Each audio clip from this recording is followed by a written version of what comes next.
ASEE meetings are massively interactive.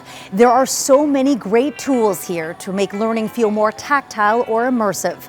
I'm Vanessa Lee with ASEE TV, here to let you in on all the excitement. Take a look at what we've been up to. Step on the gas, I gotta be somewhere.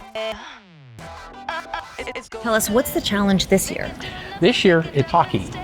The idea is to shoot colored pucks into the opposite goals, and there's one black puck which can go into either goal. Wait, is this ASEE or ESPN?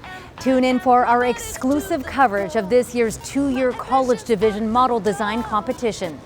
They program a control system for a drone, the heuristics for it. They try a couple of things, and when they feel they're ready, they can start programming the actual drone and seeing what it does inside the cage.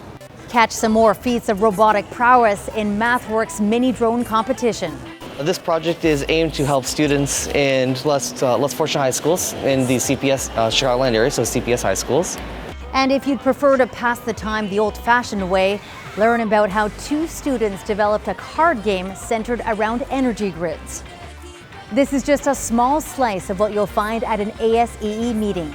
Keep up with us on the official ASEE TV YouTube playlist to see it all.